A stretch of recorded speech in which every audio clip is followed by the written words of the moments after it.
recording. You know, Ali, I thought this was a cleaner for your what are those things called? Oh, like an air duster thing? No, a flashlight cleaner. Totally is. It looks like a flashlight. No. I know. Anyway, okay. Already hit start. Let me take a drink real quick before I do the intro. Welcome to another episode of the UNG Odyssey podcast. I am your host, Uns, aka Rudy Ramsey, for my stand-up comic career. And Gump, of course, is like always, he's either late or not here. He will be here shortly. But this episode, we have local DFW comic, TJ. I always mess up. Reggio. Don't feel bad. Reggio. Yeah, don't feel like bad Ridge and then EO. Yeah. What I've always wondered, what is that? Are you Hispanic? Is No, that it's Italian? Italian. Yeah. I should have known it's Italian. Do you speak Italian? No. Italian name only, pretty much. But that's so Italian. You need to learn a little bit of Italian. I guess. It's I know like a little bit of, like, I don't know. I never had any use for it, though. Yeah, but it's cool to know, man. Just watch a couple old school mobsters, maybe. Maybe watch the Goodfellas and just follow that one guy who only speaks Italian in that. What was his name? I forgot his name anyway. But yeah, TJ, good, thanks for coming on the podcast. Oh, thanks for having me. No problem. Sorry, I've had this cough, so if I cough too much throughout the podcast, I'm sorry, people who are listening. Allergies, still cold here in Texas, and every time we get a cold front from up north, it brings down all the diarrhea vomit from Canada. Okay, TJ, so what's up? How long you been in comedy? I've been since, 2015? So, well, I was like late 2015, so like 3.5 years, I guess. Yeah, how you liking it so far? It's pretty good. It's stressful, but it's fun. It's like a challenge. And what about it stresses you out? Is it like It's, I don't know, some of it's just like the demands on like time and having to like be places at certain times. But like as you do it more, like I don't know, like it's not even there's like it takes up like your thought a lot. Like you're like sometimes I find myself not being present in like whatever I'm doing because I'm thinking about comedy or like trying to figure out a joke or something like that. So like your mind, you're always like taken away in whatever you're doing. Or I am a lot where it kind of eats at me a little bit. And then like just I don't know, just like trying to like bring in new material and stuff like that. Like there's just some days where like I know there's gonna be like where you have to work on a mic that night. Like at some point during the day I have to stop and figure out what I'm doing that night, kind of go through, because I can't just show up and throw something. Like I don't work that. Like I don't think that way. Like, have you ever tried that?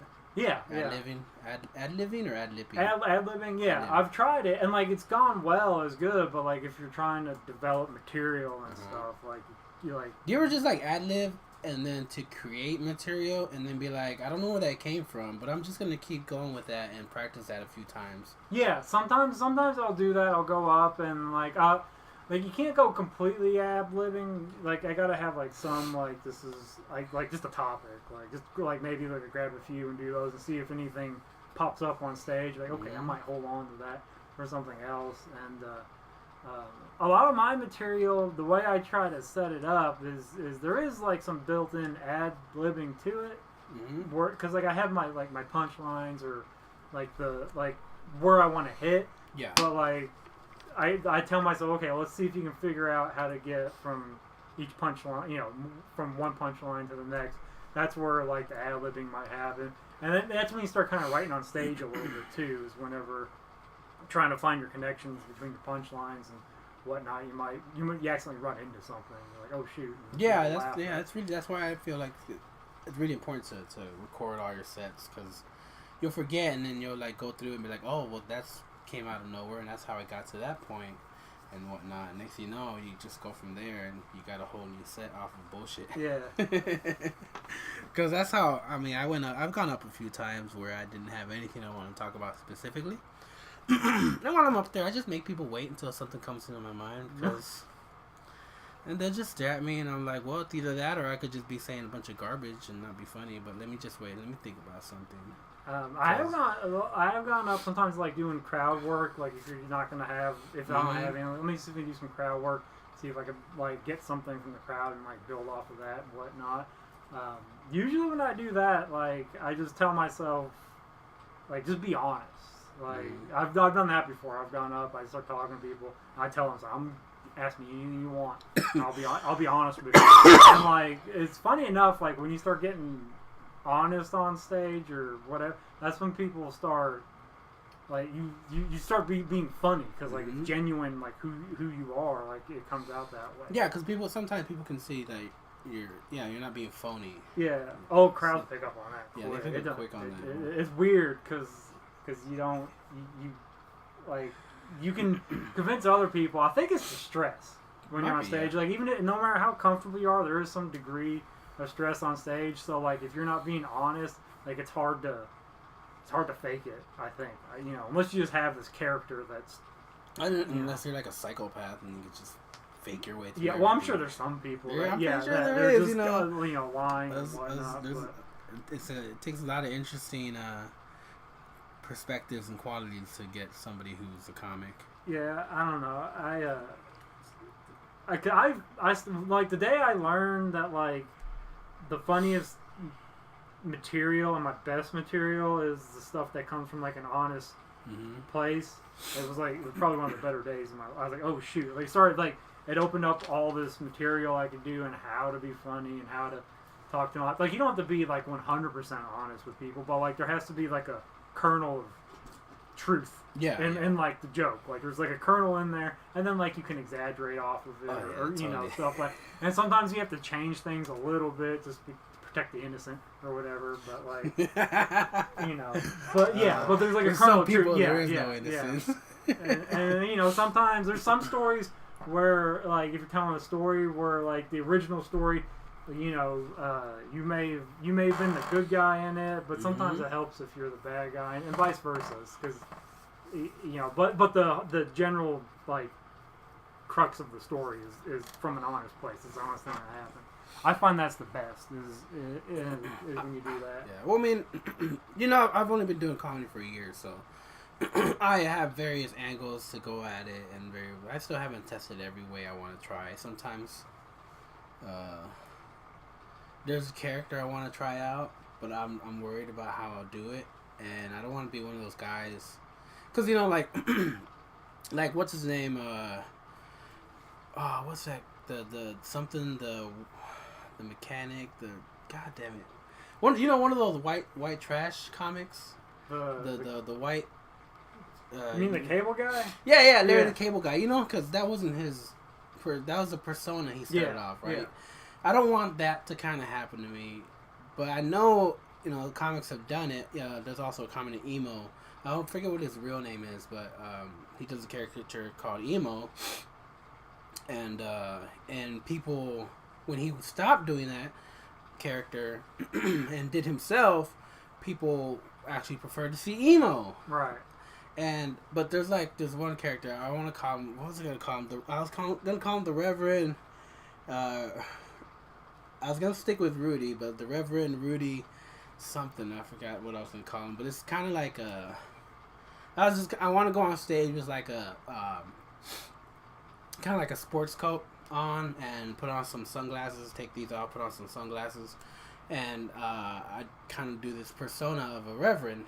What's that based on? Where'd you get that from? I got that from a radio station. Okay. I like the persona, but I want to take like stories of the Bible and kind of revamp and go at it like in a different way. I've practiced it. I didn't really practice it. I was doing it with a friend of mine who's really churchy at work. And Are you religious? Yeah, he's religious. No, I mean you. Me? Oh no, not at all, man. Okay. Not at all. No, I know nothing but the basic about the Bible. Okay. But I forget what we were talking about. I don't know if we were talking about Moses and the Red Sea or no, we were talking about Jesus. And what were we talking about? Something about Jesus and how he hung out with whores and what he did between the ages of like his adolescent teens Mhm. up until he, was until. Oh yeah, the missing period. Yeah. when nobody. And I forget what I was talking. This is why I need a recorder with me, but I know it has something to do with him going around, kind of just fucking with people and hanging out with whores and getting like blowjobs and pretty much doing everything you do during your early 20s, and then you realize and you become an adult. Kinda, most people who grow up like right before your 30s, and you're like, oh, I need to get serious and blah blah blah. I mean, I kind of picture that's what he did, for the most part. Just going around trying acid, eat shrooms. I don't think Terrence McKenna was born in 0 BC, but. Yeah, I know. I wasn't very religious either, but yeah, like the arc of Jesus kind of does follow like the path to adulthood. Like Yeah. I'm a year older than I think he was 36. I think when he. I have no idea. I don't know, but yeah. So yeah, there's some humor there that I could see that. Like, So yeah, and I song want to do is it in this whatnot. reverend character. I have to change my voice to a different tone too, and he's gonna come up. Hey, what are you doing? Fine. I know, but he's crawling up your I leg. got like 7 cats and 1 dog at my house, so like that's what. Oh yeah. Do you love cats? No, I hate them. They're the worst. Okay, good. They just live with me. They're cute when they're kittens, and that's how fun is in your house. And then I started a week and a half ago at Arlington Improv. It was one of these nights where I didn't really have anything to talk about, and I just sat there. And I remember my boss has a picture of his cat on his phone. Mhm.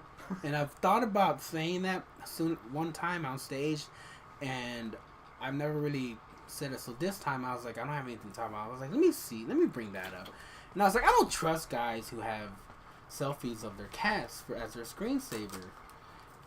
And it's like, I heard something about that's just not right. And some guy was in the crowd. I was like, do we have any of those guys here? And like, there was like 3.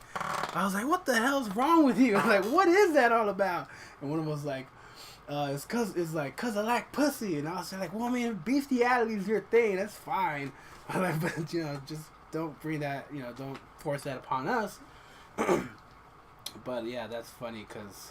I don't know why. Oh yeah, because you have 7 cats. Yeah. So I was like worried that I was not worried, but like, are you one of those cat guys? No, They're so weird. No. I had some when I was younger. Like I had a few. It kind of like I marked my life in the periods where I had cats and when I didn't. Because I think in like my early 20s, we had a few. Like it's cool to have a cat, but when you love it that much. Yeah, I think it's weird when guys have pictures of their dogs. I think it's really, really stupid when guys have pictures of themselves on their own phone. It's like, I just don't get it. Like as a screensaver at all? Yeah, at all. No, at all. I mean, yeah, screensaver, and then the closing, opening, and closing of themselves. Weird. That's so. Do you have that, Allie? My background would not mean no. What about you, T-shirt? No, I don't take a lot of pictures. I'm sure. Like if you went through, there's probably like 1. No, I mean that's fine to phone have them in you, yeah. but I'm like as an actual screensaver. Yeah, like, no. That's in the background behind all your apps and Yeah, everything. yeah. Like I have my kids. Right. And before I had my kids, I had like Marvel or something nerdy. But yeah, now I have my kids, but I just think it's weird. I didn't have pictures of my kids on my phone for the longest time. It was weird. It was the weirdest thing. I don't know what it was. You have kids? Yeah, I have kids. How many kids? You have 2? I That's cool. I have a 16-year-old and a 14-year-old. Shut up! No. 16 and a 14-year-old? Oh, that means it's almost time to put one of them to work so they can bring home income. Wow. Yeah. Right? Go to work and then give me half your check. I remember I used to, not me, but my siblings used to argue with my mom. Like, why do I have to give money? It's like, because you can afford to pay to live here now. So fucked up. Let me give a shout out to Drake, Zodiac Drake. How you doing, Drake? But what were we talking about? Oh yeah. And but kids, and are you married? Yeah. What? How long have you been married? Let's see. What year is it? 19. It's gonna be 17 years. God damn. Yeah. 17 years. How old are you? I'm 30. I'm gonna be 37 in 37. So Yeah. you've been married since you were 20. Yeah. That's right around the same time we had kids. You're like almost to that age where you're like, you know what, babe, we need to sit down and have a talk. We're either going to be swingers or we need to quit doing this. I don't want her to hear this and be like, "What the fuck is that guy talking to you?" She's not watching this, is she? I gave her the link. Just say, hey, if you want to check it out. That'd be hilarious. She's watching. So if she is listening, I don't want to be swingers.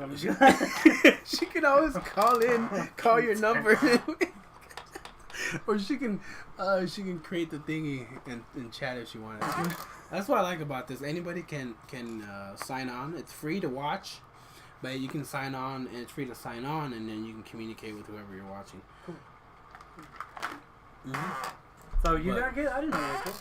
Yes, I have 2 kids. They're in Arizona right now. Okay. I'm going to get them during the summer. But, yes, when me and my girlfriend, wife, I'm going to say wife because we actually have to get a divorce. When we separated, She pretty much said she couldn't be around me if we couldn't be together, which is stupid. So she moved to Arizona with her kids to be closer to her family. Because over here, it's nothing but my family. She has nobody left. So she didn't want to keep relying on my family to take care of the kids for her. Which I understand, you know. Yeah, I guess it's real hard. When we've had our first kid, we weren't really together, and then she had her father and her mother, which then something happened. But like she had people to rely on for help with him and with my son, and that was when he was a kid. He's gonna be 9 this year. Okay. Yeah, I know. 1 more year, and I can have the sex talk with him. I'm actually looking forward to it. It's not that hard. I don't think it's hard, but I think I'm gonna like sit down and find the like silliest, goofiest sex old film you can find, and we're gonna sit down and we're gonna watch it, and I'm gonna just like break down the video for him, kind of like if the producer of the movie was like in the side screen talking about the movie. That's what I'm gonna do. What do they call that? The commentary. Yes, director's commentary. That's what I'm gonna do for him. You know, I'm not the director. I'm just gonna be like. So I'm kind of looking forward. Oh, it's gonna be fun to explain to him what ball hair is. I didn't get any of that when I was a kid. I didn't give that to my son either. I don't know. You didn't give ball hair to your son? No, well, I didn't. For the talk. The talk. I didn't give him the ball hair talk. Which one's 16? Is it a boy? My daughter. Your daughter? 16, What about, okay. Yeah. And the 14-year-old? It's my son. Your son? Yeah. So. How awkward was it to explain to her about the period or tell her when she first got her I think my first wife handled that. I don't remember. Yeah, you didn't handle anything? Like, I didn't handle the period. Bleeding! I don't know what that is, dog. I'm pretty positive. As she got closer to the age, my wife probably pulled her aside and said, "Hey, this is what you should expect." But you don't have to do that with boys. Like it just happens. Like you wake up one day and you're like, "Oh," and I don't know. I was excited when I got my first one. Yeah. Aimed it and everything. I was like. Your first what? Hair? Yeah, my first hair. Do you remember it? I don't remember. I remember it. It just showed up one day. It was long too. I was like, where the hell did that come from? Why can't it be shorter and just more spread out? Like the sex talk and everything like that with the kid. That just kind of happens organic. Like one day you just kind of go up. I feel like it's time we need to have this conversation. First time they have a girlfriend or boyfriend, you're like, we probably need to talk or whatever about it. But oh, okay, I see. That's how we want to. I'm just.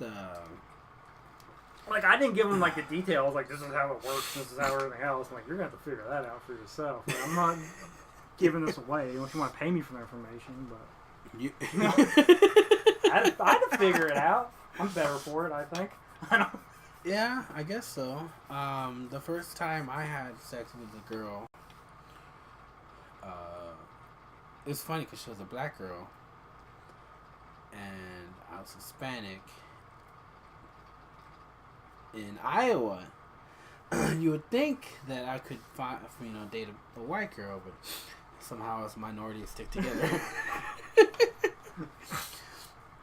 But only 2 minorities in Iowa found each other that day. We're in this together. But the first time I had full-on sex with her, like actually had sex with her, and I made the mistake of I just cream pied her, man. I just came inside her, and I did not worry about it. I was just like, it feels too awesome. I'm just so glad nothing ever happened. And I saw her years later, so I know for a fact she never got pregnant, guys. I'm not just leaving kids out there. That I know of. Oh man, goodness. When I was in Iowa, that was crazy. Crazy. What were you doing in Iowa? Our family moved up there a long time ago when I was like 7, I think. Okay. And then when my family moved back, I stayed up there for another 4 years, 3 years. Is that plains country or is there mountains out there? No, it's pretty plain. Corn. Yeah, a lot of corn and soybean fields. Soybeans everywhere. Yeah, so and a lot of acid. I did a lot of acid up there. Nothing else to do. I was surprised that meth wasn't around that much. A little bit of coke, but no meth. I guess meth wasn't really around that much when I was over there still. Cause I moved back over here in 2002. Yeah, I would assume it was because I always usually associate meth with just like the rural parts of America. Yeah, the parts where it's pretty boring. Yeah. It's just boring, man. That's all it is. People are just bored. They got nothing to do. There's no jobs to work. And the ones that you do find, like, imagine if I would have lived in a small town like that, real small, and as many times as I've been fired, I would have nowhere else to work. I would have been fired from every job available, and there's be nothing left for me to do, just hang out and smoke meth. Yeah. Honestly, I grew up in a small town. I still live in a small town. I guess that's why I didn't have too many jobs. I just knew in the back of my mind, it was like, you can't be burning bridges left and right. Like, if you don't like that, I guess quit. But like, don't. That's the one thing about DFW. There's tons of jobs here for people, and I don't know if because people are stupid and always getting fired, or just always opening new things. But there's a lot of jobs here in the DFW area, so I've always been able to find a quick job if I needed one. But for the most part, I've held my jobs for pretty decently. Gotta say, pretty decently. But anyway, let's get back to the comedy stuff. Okay. Alright, so you've been doing comedy for 3 years. But you said it's kind of stressful for the most part. Do you still, you've been in 3 years into it, are you still like, is it still fun for you? Yeah, it's fun. When I say stressful, it's like a good stress. It's not, there's good stress and bad stress. Like, it's a good stress. Like, I enjoy. Like, the biggest stress of it all is like, at least for me, like, I go through these periods of, like, it's always, like, it feels like 2 steps forward and 1 step back. Mm-hmm. But the 1 step back just lasts for so long sometimes. It's like a big step? Yeah, it's not even a big step. It's just, like, you kind of get stuck in these things where, like, you can't get out. I don't know. It's, like, I hate to use, like, sports analogies, but it's like a slump. Like, you just can't break out of the slump. And, like, you will eventually. Yeah. But, like, when it's sometimes it's hard when you get in, like, those bad periods where nothing's working. Like, every time you go up, it's a bad night. Because, like, especially the early part of comedy where we're all at, like, open mics are rough. Like, it's rough. Because, like, you're seeing the same faces. Everybody's heard you. They know you. And, like, sometimes, like, I feel like I'm getting up to do comedy for, like, my grandmother or something. Like I can't get motivated to, like, be in front of everybody because I'm about to tell all you people, like, jokes I know you've heard me tell in the last 3 years at some point. And, like, and I try to break that up some by, like I feel like I bring a lot of new material every week. That's stressful too, though, because it's new. It's like, you don't know how it's going to go. You don't know it. You don't know how it's going to go on stage or whatnot.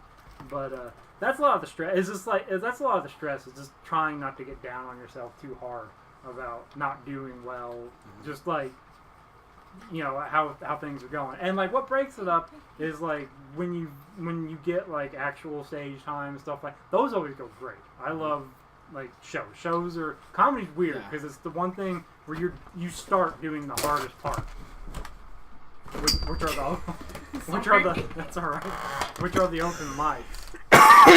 Yeah. But like once you develop some material and you get into, like, doing shows and like actual stage time clubs and whatnot, those are fun and easy. Like, the first few I did, I was really nervous, so, like, I kind of like they went okay, but I was kind of just, like, overamped, I guess. And then like once I realized, I was like, oh, these people are here to see comedy, it like if you just do your material and relax, it's gonna be fine. And, yeah, the first showcases, right? Yeah, and once I figured that out with the stages, at least like the actual shows, like it started becoming fun. I was like, oh, so like it would be like for like a long period of time you go through your mics and like going through all the self-doubt and everything like that, and then like hopefully you get like a good show, like a showcase or a weekend or like a guest or something somewhere where you get in front of a crowd, do good with the material, and you go, okay, I am a comic. I am actually a comic. I'm not lying to myself or anything else like that. And, Addy, is he okay? He's and for me, the open mics are rough because like I know I'm not gonna go up there and do material I know for a fact that is good because there's no point in doing it. Because like it's like you can develop it, of course, but like if it's good material but everybody in the room's heard it, what do you? Nobody's because I don't know. I get self-conscious about that. Sometimes I feel like I get too self-conscious. I'm one of those people, like once I hear a joke, like once, that's it. Like okay. Like I'm not gonna laugh at it again. I'll still think it's a good joke if it's a good joke, but you're not gonna elicit that laugh from me just because, like 90% of a joke is just the unexpected, connection you make at the end. That's if you make an unexpected connection, everyone's like, oh, I never thought of it that way. That's funny, Sometimes I think like that's even harder. The aspect of going up, doing a bit, and then knowing that you have to do it again in front of people, and then do it again, and then do it again. I feel like sometimes the aspect of knowing that you have to do that is one of the hardest things to unless you're like one of those people who like just have obsessive compulsive disorder or CD and just has no problem repeating something. It's like I fight that feeling of oh, I gotta do this again. I was like, because I don't want people to, I know I'm doing it in front of the same people. I don't want them to see the same thing. It's so hard to fight that feeling of wanting. And sometimes it's hard to get motivated to do the material, even if it's like the same. If it's a different group, it's like, man, I've done this so many times.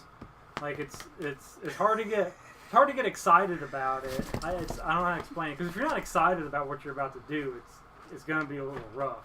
Yeah. So, but some of the ways I fight that is like I said, I like in my material, like I'll have like my punchlines and I know where the laughs are. Like I know where they're supposed to be, and then but how I get from each laugh, like I have like a general idea, but like I'm it's not scripted. Like my segues, that's not scripted. It's like kind of feel how everybody feel the stage out, what the moment feels like, and all that stuff.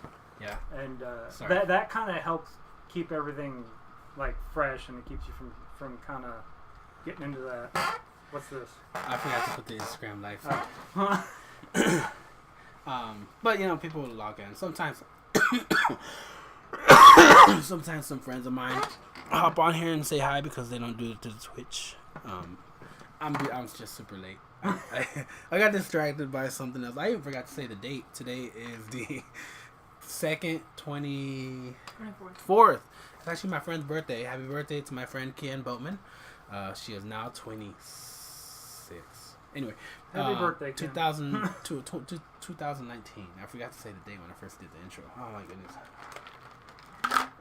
Yeah. So, but yeah, about comedy. Yeah, it's fucking hard. It's hard in a way like you wouldn't think it is, because when you start, everybody like you like read about it, or like you listen to other people talk about it, say it's the hardest thing to do, and so like you enter it going, this is gonna be hard. It's gonna be hard, but it's hard in a way like you wouldn't have thought of, because like the actual because I thought the hard part was gonna be getting up on stage and going. That's the hard part. Like the only time that's really hard is the first time you do it. I mean, it's very like the physical part, like getting up on stage and starting to talk. Yeah. Easy. That part's easy. They call your name, you go up there, you're on the stage. Yay! It's the mental breakdown that it can have on you, man. It can totally fuck up with your. It can fuck up with your personality, not personality, but your self-confidence, self-esteem. Like you said earlier, how you're constantly thinking about something. When let's just say you should be working or you should be paying attention to what your wife's yelling at you about, but you're not how can I turn this bitch into a bit? It's not even I don't that. mean that you say that, but like it's just no, like, that's not what I do. Usually I'm chewing on something like some joke or something that like's been bugging me. Like there's got to be a way to make this work. I can't figure it out. And it's nothing really it has to do with anything that's going on in my life at the moment, but I'm thinking about it while I'm trying to do something else. And that's, I don't know, that's kind of where like it eats at my time and my attention a little bit. And then like the self-confidence, like if you're not aware or if you're not aware if that's what you're doing yourself, that you're beating yourself up, like you can get into a bad spot really quick. I've actually gotten to a point where like one of the best things I did for myself was like after any set, whether it's an open mic or a pro show, it is like I give myself 15 minutes after I get off stage to feel whatever it is I'm going to feel about whatever just happened up there, good or bad. Like if it's bad, I'll give myself that 15 minutes to just shit on myself and that's it. If it was good, like even the good stuff, that's a trap comic's fault. At least for me, I can't speak for. That's one of the traps you can fall into though. Is like is letting the good ones hang around too long too. Where good ones make you feel like you've got it made, or like you know. Not got it made. I don't know, cause like it's like anything else. Like if you let yourself get built up too much. Oh, when you get too big headed. Not even big headed. If you do, it's just like I don't know. It's like the highs and lows. If you let the highs get too high, like the lows are gonna be even lower. Oh, I see what you mean. Kind of like putting pussy on a pedestal type of thing. Yeah, I guess. Yeah, it could be. I don't think so though. I mean, okay, because the nature of comedy, nature of comedy is like you're gonna like, especially with the mics, the way we do everything, is you're gonna fail more than you succeed. If you have if you have a really good night and you're like that's it, and like you get you if you don't get kind of control of the good feeling, like the next night you go up, you're probably gonna bomb. And you bomb. Yeah, then you're coming. Instead of coming down from a hill, you're coming down from a mountain. Yeah, it hurts even more. So like I always you gotta learn how to keep like a even keel. You know, but you still gotta enjoy it though, or else while you're doing it. You do. But like that's the thing though. Like the I learned for myself at least is like, you know, don't beat yourself up too much, but don't let yourself get too high either. Like you gotta be able to level yourself out. So balance that shit out. Yeah, you know, return to zero basically is kind of. I've been lucky enough that my personality is where I'm very optimistic about everything, pretty much. Although I joke around a lot not really in the negative, but like in the dark. I would say I joke around in the dark sector. But like, I've always been like a happy guy. So I know when I do really bad, I know I do a ton of fucking shitty open mics. But I'm lucky enough to where somebody says, hey, you really did a really good job. Those stand out to me. And I'm able to keep those little times and kind of like hold them precious to me. Oh yeah, anytime somebody tells you did a good job, like that's important. You remember that, yeah. You gotta hold on to that. And like the other side of that is like you gotta be careful not to just throw that out yourself at people. So like, what do you mean throw that out? Like, like you say that to somebody else. And that's I feel like that's like a code amongst comics. Is like you don't tell somebody they did good unless they did good.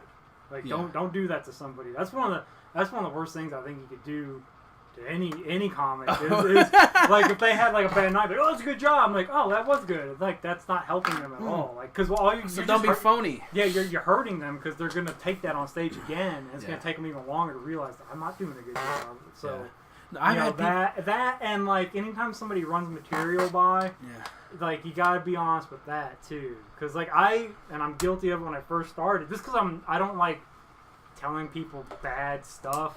Yeah. Like I don't like you don't. I don't like telling people something bad. So like wanna... what do you think of this joke? They tell me it's a joke. I'm like, oh, it's good. And like if somebody runs you a joke by you, say it's good and it's not, and they go on stage and use it, like you're just hurting them. So I still don't tell people if they're telling me a bad joke, but I just sit there and smile uncomfortably. I mean, that's just... And if they know me, like that's a bad joke, I'm like, yeah, but I'm not gonna say it. Well, that just means that you're a good human being. Yeah, but you know, you can be a good human being and still like put people in bad spots if you're not. Well, I mean, but you don't want to. But you're trying not to hurt their feelings. That's what makes you a good human being. But like I would have no problem. I can't tell people that when people do good, I'm like, that was a good job, a good set, because you know something new, some new jokes. But that's awesome, new jokes. I like them.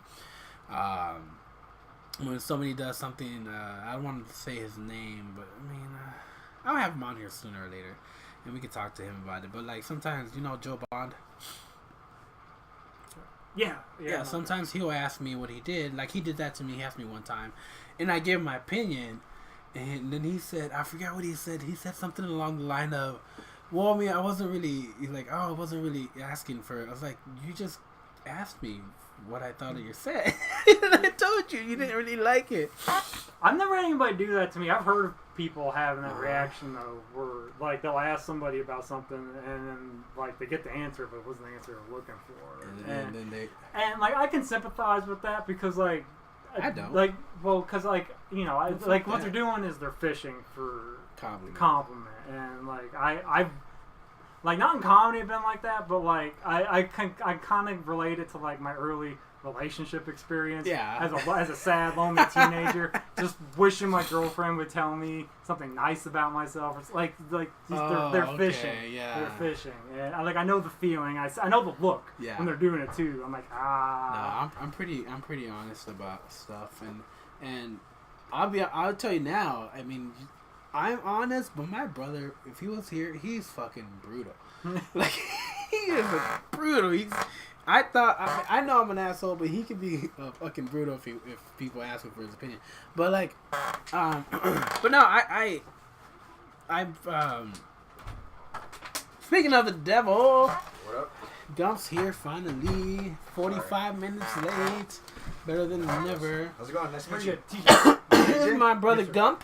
Gumparella. Yes, Gumpelstiltskin. I mean, I am a sir. Co-host of the fine. UNG Odyssey podcast. What up? We were talking about. You'll love this topic. We're What's the talking topic? about comics. Being honest with other comics. Oh man, I am like no, he's cool. I'm like too honest to people. Yeah, there's a such thing. Yeah, of course. Yeah. I was just telling him. I was like, I'm honest to people because sometimes there's this comic who asked me for my opinion. I gave him my opinion, and then he said he really didn't ask me for my opinion, and I was like, yes, you did. I just didn't tell you what you wanted to hear. You asked me you asked me for my critique, and TJ was talking about how he is too nice to tell him that. He doesn't want to hurt their feelings, right? Ain't nothing wrong with that. You know, there's a lot less drama when you're nicer to people. Right. Well, I don't tell them they did a good job either. Like I said, people who know me know, like, if I don't say it was good, that means I don't think it was good. But I'm not going to tell you it was bad unless it was just it just needs to be said. But I would call you out on that then. If I knew you, I'd be like, he's just talking shit. He hates you. I'm that guy. Like, he'll be like, it was alright. It's like, just be fucking honest. Tell him you hated him. Oh, I don't say anything. Like, anytime I have to give somebody bad news about comedy, I just sit there with an uncomfortable smile until they get it. Yeah. I know I bombed one time, and Dave American was like, you did good. I was like, don't lie to me. Don't lie to me, Dave. I fucking bombed. He's like, yeah, you did do. I was like, I know I bombed, but it's not the point. The point is, I had fun when I was up there. Yeah. Sometimes, though, like, if you bomb, like, and like, you gotta judge the source of, like, who's telling you what. But sometimes if you bomb, like, and somebody tells you, like, it was good, like, it means, like, you got through the bomb or something like that. Or there was something there. Because, like, there's a difference between bombing and then bombing, like, a comic. Yeah. Like bomb like you know what you're doing or whatever. Like, you know, you just didn't fall apart on stage. It's just whatever you're trying to do that night wasn't working. And sometimes you need to hear that. Like when you have a bad night, people go, okay, look, man, it's like, it's okay. Like that was bad, but like you held your own up there through the whole thing. You didn't fall apart. Your arm didn't fall off, man. You're gonna live to fight another day. You didn't start. Nobody picked up your arm and started beating you with it either. So you didn't start mumbling, and you didn't start, you kind of like you kept fighting. That's the thing. Like as long as you keep trying to fight through it, like that's what you're trying to do. Like the people talking about strong comics. That's a phrase I heard a lot when I first in comedy. People never say somebody was a good comic or a bad comic. They just say it's a strong comic. Uh-huh. Like, what the I've never heard that before. Yeah, it's a strong comic. People still say that? Yeah, I hear that. I hear like he's not. They must not be telling me. I guess I'm not a strong I comic. heard that phrase thrown around a lot, and like it stuck with me. I'm like, what the hell do they mean? Because they never said good. They said, I think Butch Lord would tell me, I was like, that's a strong comic. He'd always refer to people, that's a strong comic, strong comic. I never heard him say, that was good or bad. It says strong. And to me, I finally figured that, at least for me, I figured that out. Like being able, because sometimes like you like if you got to get through like a few bad jokes, like nobody laughs or whatever. You don't like turn in on yourself. You keep fighting it. You're not fighting it, but like you don't get out of your head. You keep trying to win the crowd over. And some nights are like that, where you just like the whole night you're just trying to win the crowd over, and you just never get them, and that's okay. Now the nights when like you tell 3 jokes, nobody laughs, and then you just I don't know how to explain. You like just like kind of just like say that's it, I'm done. No, you stay up there for your whole time. I don't. I'm trying to. The best way I can explain it is like when you lose confidence, like you just lose confidence on stage. Like there's some nights where like you get up there and like you're bombing, but you're not losing confidence in yourself. You're just like, I'm gonna keep trying to do this. There's other nights where you just lose your confidence and then you just start going through the motions, or you start falling into like bad habits that you used to have. Like mine, like when I start doing bad, like I'll start just like flying through my material because I don't want to stop on my punchlines because I know they're not gonna laugh. I can't deal with the disappointment of them not laughing. So I'm like, you know what? If I don't even give them a chance to respond, I don't have to deal with the pain that's about to happen. So like, I'll start doing stuff like that. Like, I will say that your sets are fucking like. Okay, you're like the fucking dude at what is that thing where they're with the gavel and they're auctioning whatever the auctioneer. Yeah, it's like God, all you need is a hammer up there and be like, bam, that's a joke. I'm out of here. Okay, I need to explain that. I need to explain that though, because like sometimes like if I have like a big bit written out, like because these mics like you only get 4 to 5, maybe 7 minutes somewhere. The 7 ones aren't that bad, but like anything 5 minutes and under. Sometimes it's like I got 6.5 minutes of material. I know it's 6.5 minutes, and like you need to slow down so you can like practice your delivery and all that stuff. Yeah. But sometimes I'm like, I just want to get through the whole damn thing on stage in front of people once, because like sometimes for me, like a lot of times I have to say something on stage like 3 or 4 times before I figure it out and like get comfortable with it. Yeah. So it's like if it's a big bit, and like sometimes it's like it's a bit that comes back around on itself.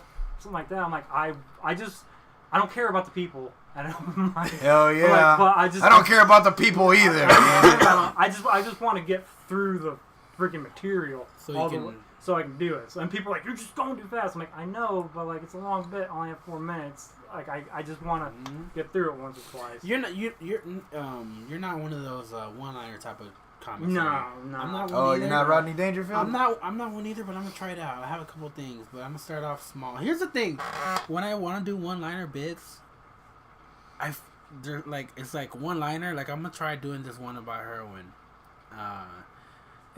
but it's supposed to be a one-liner, but it always ends up being like it's like it's gonna be like 2 or 3 more things. And you should do one about looking like X-Pac. You look like X-Pac now.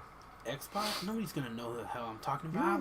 They're all like in their early 20s. No, I don't know who that is. Look, I have no pop culture. Wait, the wrestling society is very limited, and not only that, it's a whole different generation. You look like X-Pac. Look like X-Pac? Yeah. Look it up.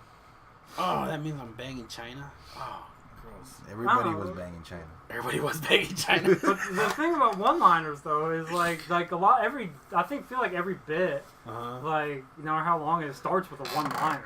Most of them, yeah. Yeah, and then it just grows from there. Like oh shit, there's all this stuff in this joke that I could do now.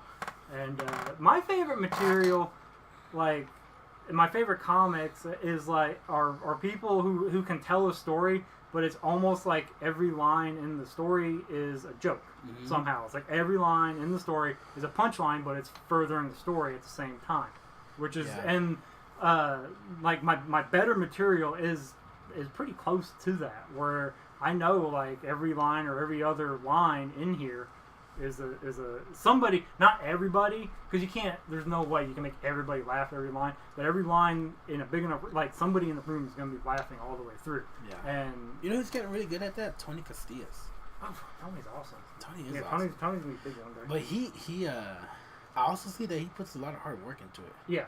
Like I'll see him sit there and like mind fuck himself over something he's working on. And see, Tony's good at, and it's what I need to get better at, but Tony's good at, like, he will take his material up, and he's like, I'm just working on this material for, like, 2 or 3 weeks. I've seen him do it. And, like, he doesn't care, I mean, he cares, but, like, he gets up there and he's like, I'm going to work on this material, even though I know everybody in this room's heard it, I got to work on it. And sometimes he still gets people to, like, laugh at it and keep going and stuff like that. So but yeah, Tony's good at that. I mean, that's how you know you got a good joke right there, when you can make the same comics laugh, who've already heard it 2 or 3 times, still laugh when they hear it that 3rd time. That's a good fucking joke, and that's a good joke writer. I'm not to that level, because I know I could be, but right now I'm just chilling. Like, I don't let myself stress over open mics too much, and He's don't. trash. Yeah. That's what he means to say. I'm trash. He's No, trash. you can't stress about Just it. straight trash. There's a point where you gotta just stop. I'm enjoying it right now. Yeah, like it sounds bad, but like you gotta kind of stop caring. Like you still gotta want to do it, you still gotta enjoy it, but like you can't care. The nights I do well, are the nights where I finally got myself in the headspace where like I don't care. Like I don't care if they laugh, I don't care if they don't laugh.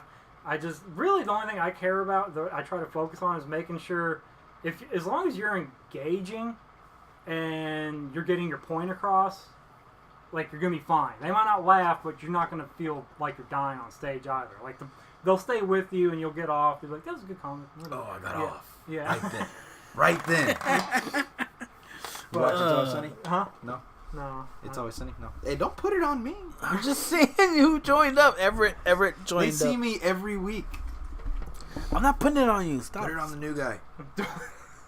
I just want to see who was on. Jesus Christ. Tell the class what they're Superstar. listening to today. Somebody. Right, so you're kind of on there, Gump. Yeah, kind of. It's work, but it's fun work. I mean, you're trying to, like I said, you're trying to be funny, but like no, let me take that back. The times when you're trying to be funny is when you're not funny. the times where you're thinking about it too hard. Yeah, Kinda or you like go on that. stage and you're trying to be a funny guy, like it doesn't work. You kind of look like that guy like at the party trying too hard. Almost. Damn it, It's that's like, me. You know, so like you gotta kind of, you almost gotta trust. Like you go, okay, I know what I wrote was funny. I gotta trust in that. I just gotta not try to be funny. It's this weird meta. At least for me, like, I get real in my head with all this stuff. Like, How hard is it for you to try to be a comic, but you also be a family man when you're sitting at home? I mean, it's gotta be super hard to have a wife at home and 2 kids, and you trying to be out. I mean, there's How much of a man whore does he come off as when he says that? What? You're stuck at home with a I'm wife. not. You're I'm not. miserable. I'm not. I'm not. I'm saying fine. No, you're miserable. I'm telling you. I was just wondering. This is what you are. How They're hard is the supportive. They're balance? supportive. The hardest part is really like I think it's having to leave for the night. Sometimes there's some nights where like I don't want to leave the house. I want to hang out with the family, but Yeah. I'm like I gotta go. I'm like that's really the only challenge there is. As far as like I don't know, having kids is actually good for me because I got into comedy kind of late, but like they keep me kind of young and like they keep me current. Like I have like an idea of what's going on in the world because of them. If I didn't have my kids, like I'd be this out of touch old man on stage. Like just like You're gonna touch an old man on stage. I heard you say it right here. Everybody would think I was like unrelatable and out of touch. Like so that's good. Like having the kids is. I mean, I guess it does help that they're a little older. So yeah. My biggest hindrance is just like how far away I live from everything because that just limits like how many times I get out at night, and because if I live closer, I could probably get out every night. But because I live like I'm about 45 minutes from Fort Worth, an hour from Arlington, an hour and a half from. So it took you an hour to get here? Yeah. Jesus Christ, man! I thought you lived here. No. I thought you lived closer. No, man, my bad. We'll just video chat next time. When we're done with the podcast, we're gonna. He's not paying you for gas. I just want to get drunk. No, got good gas mileage. That guy's an asshole. But no, the problem is like sometimes like when the signups are like at 6:30. Made him drive an hour. He wants to be with his kids. Did you not hear the man? I didn't know. Fuck this guy, dude. Friends night anyways. Oh, okay. Friends night out. Friends night out. But yeah, that's the biggest hindrance is just being that far out. Because like the early signups and stuff like that. Sometimes like that's why I don't do the improvs because the signups are so damn early. Yeah. I'm like I can't make that sign up because I get off work at 4:30. Gotta go home. You never tell people to sign you up for them? Man, I don't like doing that. It's a weird thing. I get hung up on weird stuff. Like I don't. So what if I was at the improv and I said, "Hey man, TJ, you want me to sign you up?" You're gonna tell me no? He's gonna tell you no. He's gonna be weird. I'm weird. I would try somebody. Yeah, I might take you up on it if you did that. But if you offer, he needs the invitation. See, I don't like asking people for. There you go. See, is that a favor? That's a favor. That's a favor. No, it's not. It's not a big favor. Because you have no idea how big of a favor that is to me. Like for some, like I just, even though it's a simple, I'm just writing somebody's name down. I don't know. And then the other, you gotta know your English letters first off. So shut up. So you're really big on I would say treat others the way you want to be treated. In other words, if somebody asked you to no, if somebody asked me, I had no problem. I'd sign them up. But then why would it be a problem? I don't know. I'm weird, man. I get neurotic about weird stuff. Nerve-otic. I have not heard that word. Neurotic. Oh, neurotic? Whoa, wait a minute. Is that sexual? No, it's erotic. What's the dictionary? Yeah, I don't read that stuff. And then like the other side of it is and like you're too dumb for the English language. Hell yeah. Is also the late nights too, because like the hour drive back, like that's an hour of sleep I'm not getting because I get up early. I got that side of my life I got to deal with, and like I can do a late night, get up early, go to work next day, be fine. I can't start doing that like 2-3 nights in a row, or like because it affects my work, affects my family, and it affects my comedy. If I'm tired, I can't think. Like I can't be creative. I can't. I'm more inconsistent as a person if I'm tired. So that's that's the other side of it is that, and like there are some nights where like the last like 15 minutes of my drive, I'm trying to get awake, home, and like that's scary. Yeah, I don't want to fall asleep. I've done that before. We're trying to get home late, and it's like, so easy to fall asleep on the highway, especially with cars. Especially once you start getting out in the country, where it's just like this blank road that just goes on forever. It'll put you to sleep. But yeah, that's the other side of it is just like how many open mics do you hit a week though? 3 to 4. 3 to 4. Yeah, 3 or 4. Like when I'm going 3 or 4. That's all I really need is 3 or 4. Like I go through like right now. I think I'm just doing 2. Like for the past month is 2 a week. Because like with comedy, I feel like every now and again, like you have to take like a hard break where you go, I'm not doing it. Like because you got to take your brain out of comedy for a second. Yeah. So like I call it putting like pain on the palate. Like you gotta like experience life and not think about comedy. So that's why you kind of digest it, and then that's where material comes from. It's like being out in the world and doing shit. And then, go out there. And watch but if all you're doing is comedy, like you're in this weird, you're in this weird chamber of like. I know it's time for me to take a break when like I start writing a bunch of like jokes about taking a shit. Like I don't those are the best ones. Look, you're reaching your peak. You're reaching your peak, and you're taking a break at your peak. No, those are the ones that were gonna make you a millionaire, and you just said, "Fuck this." don't want to write Whenever I about start taking. whenever I start writing toilet jokes, like I gotta take a break because I'm at the bottom of my barrel. I need to go. I need to Can't think of anything else. How do you write? How do I write? Yeah. Do you like He's- sharpen a he's pencil left-handed, and sit down and And like? it's No, no, definitely see, what I pencil, do- but it's one of those fat preschool pencils. Is I go every time I have a new set, right? Mhm. I go out, I find a peacock, I kill it, I take its feather, Yeah, there you go. its tail feather, rip it out, fresh out of blood, and I go and I get my old school ink pad and I get the scrolls and I dip it in the You scrolls. don't have to kill the and I peacock start- to get the No, feather. you have to. It's got to be freshly dead. It's because the soul goes into the. He's Oh, not allowed to soul go to wasn't 5 deep. different zoos. I'm banned out of 5 different zoos in the area. One of them is in the No, backyard. no. Usually, how I'll start off with not even writing anything down. I'll start off with the premise that I want to talk about, and then I'll do it, and then I'll see how it goes, and then I'll do it. When you say you do it, like you just have a premise. You're like, I'm gonna talk about this on stage. So you try to develop on stage, like right on stage. Yes. Okay. Like I'll do that, and I'll develop it on stage, and once I get the premise, I'll be like, okay, that's what I'm gonna go with. How can I adjust that for the next open mic? And I'll record it, and I should hear it. Most of the time I don't hear it. I just kind of remember. And then the next time I'll slightly change it, and then maybe add on to it or subtract some things here. And then doing that open mic, I'll probably do it for like maybe for like 2 weeks, two weeks of open mics, which is anywhere between 2 and 6 per week. And I usually do this for a showcase, like if I have a showcase, and then I'll take the whole thing that I did after those 2 weeks and then write it all down. This time I will write it down, and I'll be like, okay, maybe change things a little bit here and there, and then I'll do that on set. And then I record it, and then if I want to do it again later on, which I don't really go back to them that often, which I should, because I know I could always change it up a little bit more. Do you write your set lists out? What do you mean? Like when I... Like for anything, like open mic, like you at least like not like word for word, but like you list like this joke, Bit, yeah, bit, yeah. bit. Your bits, you write that out at all? Not necessarily. I That's- write down the main concept of what the bit is. Right, that's what and I'm then saying. okay. Yeah, and then like- and then like- a few little tag notes. Yeah. And then I will go from there. Okay, because that's why for every time I get up on stage, like I always usually have like the jokes I want to go through. I usually don't get through all of them, but like the ones I want to get through. Then as soon as I get off, like I'll make like a couple of notes next to them. Usually it's just like a check plus, or like an X. Your personality, like on stage and off stage, are completely different people. Yeah. Completely different people. Well, no. Okay. When you're on stage, it's like, God damn, that guy needs some Adderall. Shit. Need some or have Yes, some? no, needs some. Which one's the one that calms you down?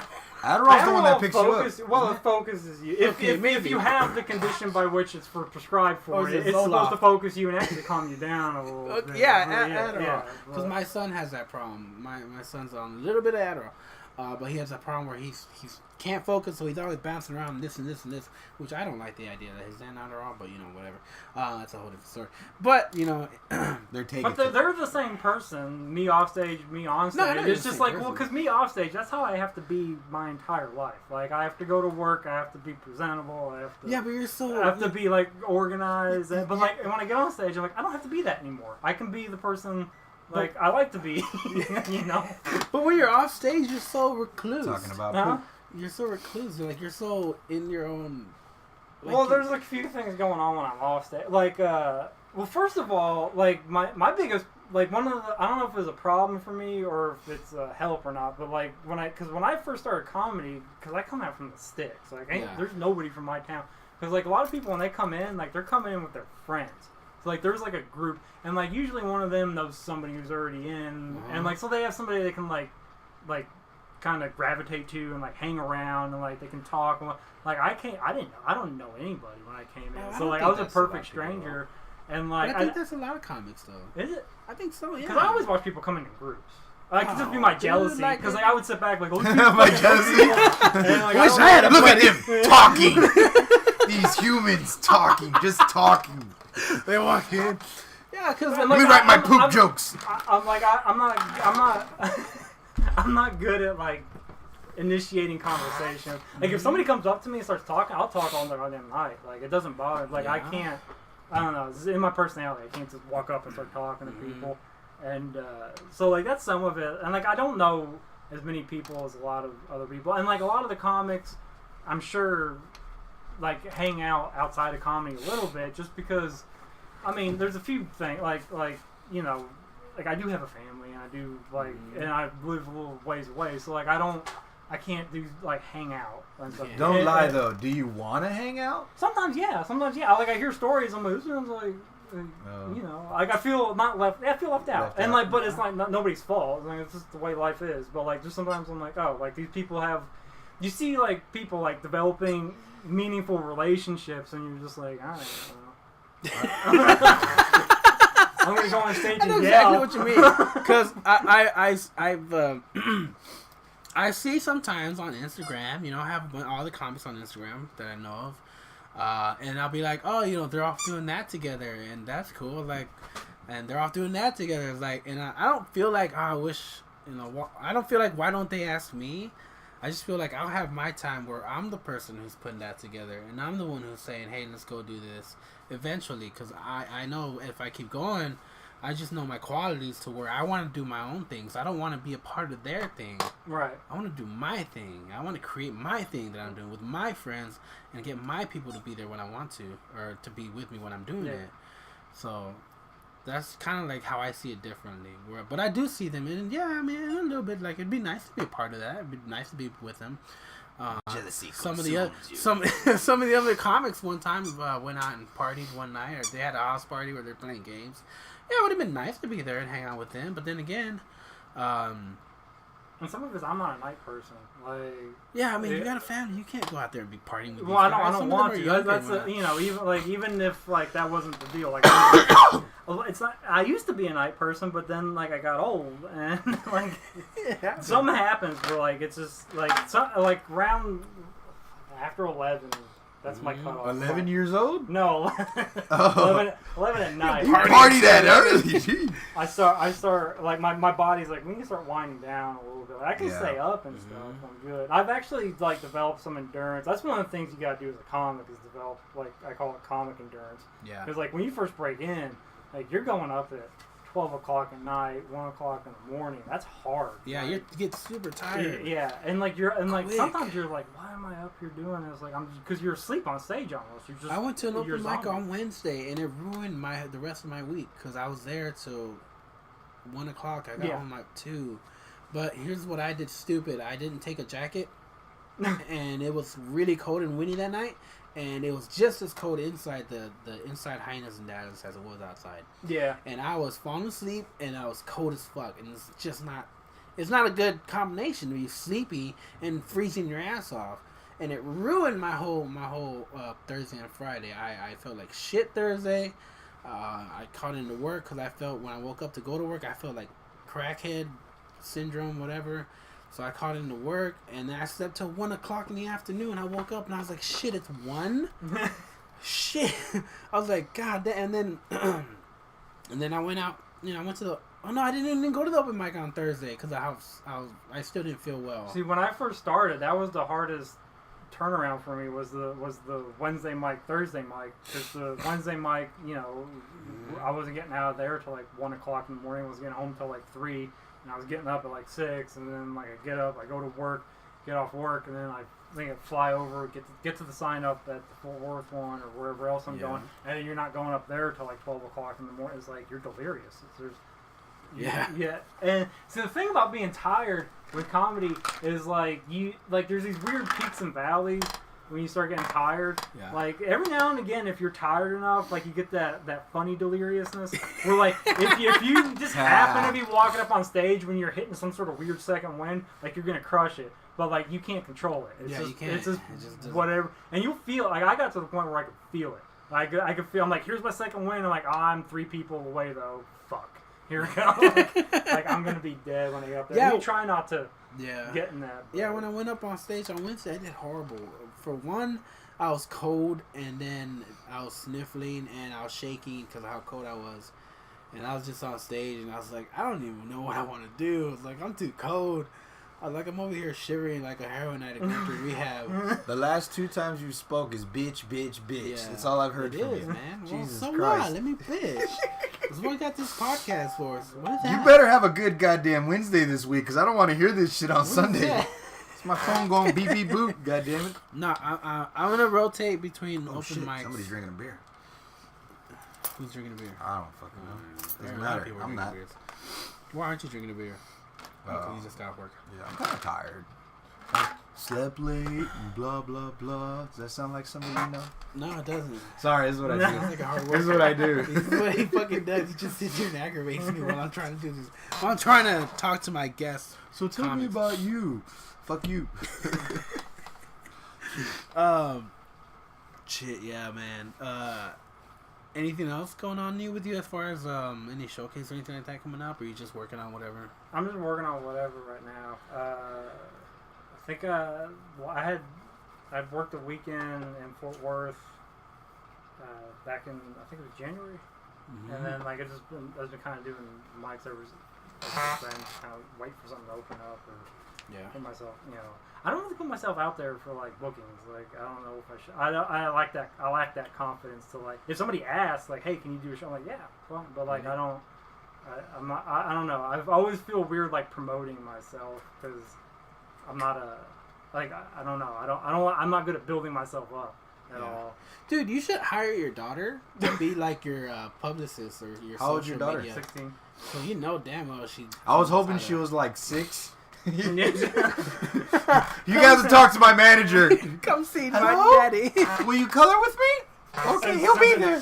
Sends an angry letter to a booker written in crayon. Yeah, Like, hell yeah. hire- Hell yeah, all hire- day. My daddy worked hard, Yeah. and you didn't give him. And there's a everything- picture of him at the bottom. Yeah. You said $75, and you gave him 70. Don't make me come down there. And then you Jam get this crayon then in you your get eye. in trouble because she drew you with a black crayon. And people think that you're using blackface. Oh, Jesus. You had to go there, didn't I you? had to go there. But yeah, like I don't know, she could maybe be your social media expert and do that for you. I've actually thought about handing that off to my wife.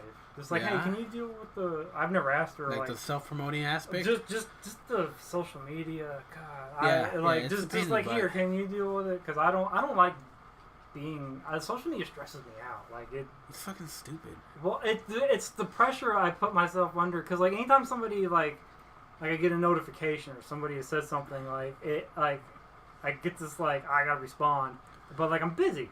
And I don't want to. But you don't want to be impolite. Yeah, I don't want to be impolite. And then like I kind of get that thing like like when like like if your grandmother calls you or something like that, and you say you missed a call from your grandmother, but like it's been like 2 days, and you get in that weird cycle of well it's been too long, and Well, you like like 2 you days got for like not this calling back gnawing someone. thing that you haven't called her back or written It's her been back. 2 days, man. You should have called her back at least within the same day. I'm bad about that. What's wrong with you, dude? Okay, but no, look, I'm it's selfish weird piece because of shit. it's weird because I'll just text visit. messages, like social media, text messages, all that shit, that you type up. It started off with where a text was where you can send a message, the person will get it, and when they have time, they'll Yeah, message you that's back. why And I it liked it. totally changed. It's not like that no more. It's like I sent you a message. Why haven't you replied to it? And now you're expected to reply like within the hour of People getting get a bent. Oh really? Yeah, it's they like, do. And like they text you, and like I could see if it was like, hey, I'm thinking about harming myself tonight, and then like, you do that thing where like next morning, like, sorry, I went to bed early or something. Like no, but like a lot of times people just like send you like just a. What kind of people are you talking to, dude? Well, you know what I'm saying. Like if it's like. I know what you're saying. If it's a dire message or something urgent, I'm like, yes, I will get back to you. But like, if it's just somebody shooting the shit, it's like, man, I'm busy right now. Like, if it like that was But the now point of people get texting. all Well, it was fucking nice. It was butthurt. like you didn't Yeah, have it to was pick up- nice. You could finish what you're doing. And some of the other things I run into is like I'd almost rather have a face to face with somebody because they say something, I say it back, and I don't have to like think about it. You don't have to worry about whether or not they took it the wrong way. Yeah, but like text, What like the fuck are you saying? yeah, man? anytime I see someone text and like I go to like write it out, I'm like, wait, that sounds like this. It sounds like, and then I get in that weird, like for like hours. You I'm should just say, like, "Fuck it, man. I'm gonna call you back. I'm gonna call you if you text me. I'm gonna call you." no, because I hate talking on the phone too. God damn it, TJ, man. Yeah. I hate that. I hate it when you're having a good You should like just text respond to conversation. them. Just like wait till I see you in person. We'll continue this conversation then.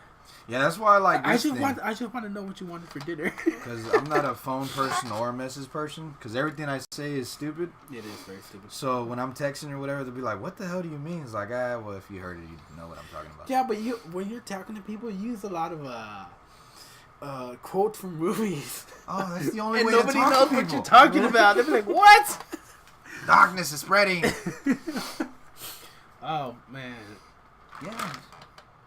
I'd rather do face to face. I'm not good with communicating, and I hear you on the social media. It's all garbage. It stresses. Look at me. But, man, Look at me. Nowadays, fuck that shit. everybody tells you nowadays you have to do it that way, and if you're gonna be a comic. Well, that's the problem with comedy is it does pull you into it a little bit just to kind of see what's going on, like especially with the mics, because when I started comedy, like I had dropped my social media presence completely. Like, I was like, I'm not doing it. I don't need to do it. Like I felt better about it. Yeah. And then, but with comedy, just trying to keep up with the mic because you have to check. You know, like you know, you need to know what you're doing that night. And like you have the communities or whatever that post to open mics. If there's any changes, if something got canceled, if there's a new one, all the stuff. Like you gotta check it daily. And like once you're on social media, you can look at this, and then you're in it. Like it kind of pulls you in a little bit. Yeah, I don't have the self control to just look at it and leave it. And YouTube. I'm still YouTube resisting. is crazy. I'm still resisting. I will start on like monkeys doing something, and then bam, flat Earth theory, hollow Earth theory, aliens. It's fucking nuts. We're talking me internet videos. I never really like. I don't for some reason like I don't like watching internet videos. You don't like watching Like YouTube? You don't Yeah, like YouTube? I don't like. At Anytime all? somebody sends me like a link to a video, I'm like, I'm not gonna watch that. Well, man, no, but What is it about? But what about your own, like, Watch your it. own things? No. Like I get sometimes I get deep into car crashes. Oh man, I get deep into car crashes. I like and the car crashes in those. America. I like those. I feel like those keep me alive. The car crashes. Yeah, because yeah, I do a lot watch of them, you're driving, and you watch like, them, and like you start realizing, like, fuck, the road's a dangerous place. Like Yeah. I thought I was just like in my own state of nature, like a leaf on the, just you know, but you're You not. feel safe. Yeah. No, I Like tires just coming from like other lanes. And, like, yeah, Yeah. and then I things feel- happening. And, yeah. like it's funny. I watch it, be like, okay, who's the one? Who's the fuck up? Who's the fuck up? And like, oh, That's, the what fuck you're up. looking for? Yeah, I'm like, That's what you're looking who's for? the fuck up? Which one of you guys supposed to Is fuck it going to up? be the driver, or is it going to be the guy in the next lane? Who's the reason that person I kind dies? of wish I could like get more information about the car crashes so I could play a game with it, like Asian, old person, or woman. And I play that game while I'm watching, but You just have to find a way to be offensive. how is that offensive? Okay, I see how it can be offensive.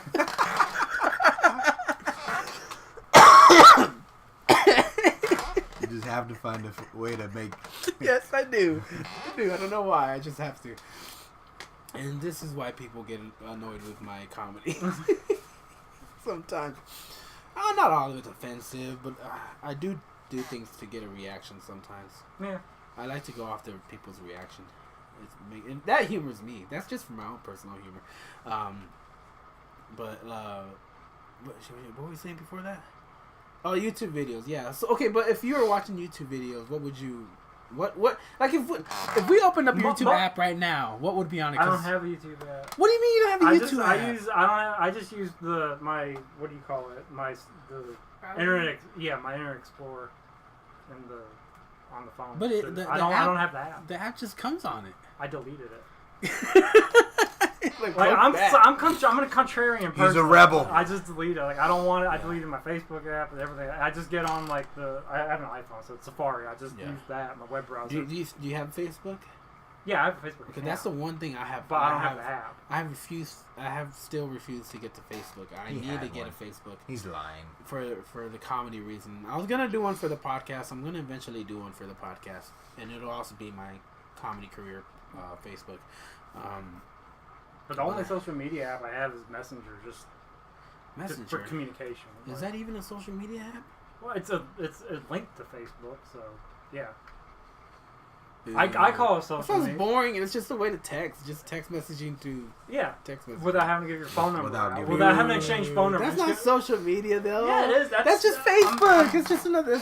It's like the back door of Facebook. Like you're coming into the back Well, porch. and okay, sending so I don't messages have through no there. social media Yeah, like apps on my I'm phone. gonna find you on What? Instant Messenger and just bombard you with Yeah, YouTube dude. You videos need an Instagram. You need a Snapchat. You need a Twitter. and poop jokes. But yeah, if you were like to look through my YouTube like history, it would just be like how to change like the brake light. in a Hey, that 2007 stuff is Super useful, Legacy man. And stuff like that. That's the only time I really. Boring. All that Yeah, stuff is boring. useful though. I mean, yeah, it's useful, but it's boring.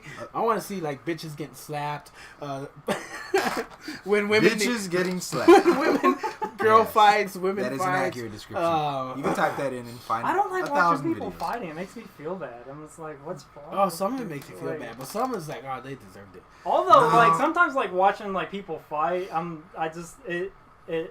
What about? I do like it because I'm like, you cannot say that we do not descend from apes. Yeah. Like when you watch like a Oh, I fight break out, totally- because like people start screaming and yelling. Like, it's like this sounds like a fucking And zoo. beating their Yeah. chest.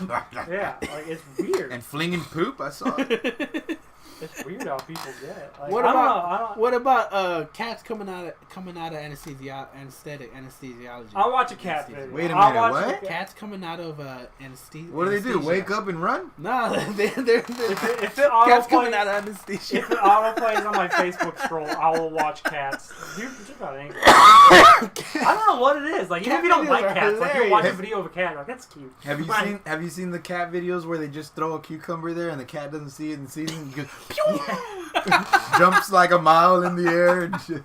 I haven't seen those yet. Look but up cucumber and Cat- cat, and cucumber I swear to cats. God, it's I hilarious. think it's a snake or something. I Yeah, don't it's some know. kind of some. Cats are It has something to do with way back in their lineage that they're already know to be afraid of the shape and the color of it because of a snake. Okay, so that's your YouTube, but you don't have any social media. I mean, I have a Facebook account. I'm on it. I post on it. No, I know that, but let's talk about other stuff. There's like different ways. Okay. I mean, you can get your wife to help you out with that, but I would say like select your daughter. She's 16. She's probably super fast in messaging. She probably will take pictures of you like no other. Yeah, but she has a life. She'll put That's why, like that's why you hire her. She's- Kind of. I she'll don't know. like take a picture and you put those ears and crap on She has her. a life. Puppy She has a face. life. Well, technically, It's you like, still yeah, control so Dad, it. I'm 16. I don't want to be responsible for your career. Can I just have like this a will normal make you a dad? millionaire one day. Here's my loser dad. Yeah. Teenagers are mean, right? Yeah, Oh, what hell do you yeah. mean? Oh hell yeah! They don't even mean to be. Sometimes they're just honest and they don't realize they're being mean Damn, that's me. until they see you I crying. guess I'm a teenager. Until they see Yeah. you cry. It's like, oh, Dad, I'm sorry. I didn't mean to. Do you Sometimes I walk out of the room feeling like I'm dressed in something I like an outfit I like. And You're feeling like, good? They'll Like, just shoot me yeah. a look. I'm like, oh, I feel like that. Like they'll shoot me like this look. Like, what the fuck are you wearing? Uh-huh. Okay. Aw. But I don't know how old you are, but I'm not even that old. But I think like I'm comfort. Like I'm comfort all the way. If it's comfortable, I'm wearing it. Oh yeah. That's how I don't- dress. But still, like, cause it's like your kids, like you care, like you love them, and like you value the opinion of the people you love. Like if they think what you're wearing is stupid, even though like Yeah. they're 16, I thought everything my dad wore whenever I was 16 was stupid. That's just how it goes. But you never told him, right? Oh, you did tell him. Yeah, But you're wearing dad. yeah. I would buy him clothes for Christmas. He's like, Dad, you should wear that. Yeah, I shaved my head not too long ago, and my daughter's all like, "You look funny." I'm like, oh, well, that didn't hurt. I didn't die that bad. Daughter thinks I'm funny looking. Yeah. It stings. It stings. Daddy's coughing. What else can we talk about? Because we got like 20 minutes left, if that. Really? He's got a yeah, 40-minute man. drive, man. I Don't know, worry man. about That the drive. sucks, Don't man. worry What else can we I'm talk about? worried. TJ, Watch a couple car videos, and you'll worry about the drive. No, it's not. yeah. I do get a lot of speeding. Like that was something. You got speeding tickets? Yeah. Oh hell yeah! You do, if you drive that much, just the law of averages says you're gonna Get a run ticket sooner or across a later. cop. Yeah. Well, But stop like, speeding, man. huh? Well, dude, I'm in a rush.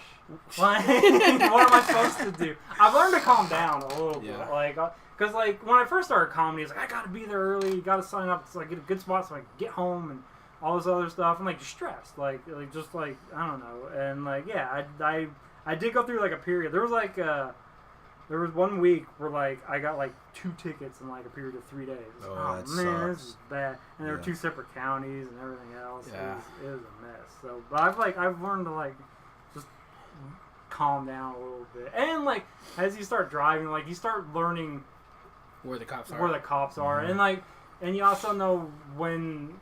Like, you learn how traffic works. Like, there's just some places where it's like, there's no point in speeding here because, like, you're not going to be... Yeah. Like, the few times where I would calm down, I start noticing everybody else speeding by me, and then, like, 15 minutes later, like, I drive by that person, and I'm like, okay, well, all the speeding didn't make any sense. But Arlington's really... Packed. It's that... Arlington... The police in Arlington's a speed trap. Yeah. All this. Because you come from Dallas, which is 70...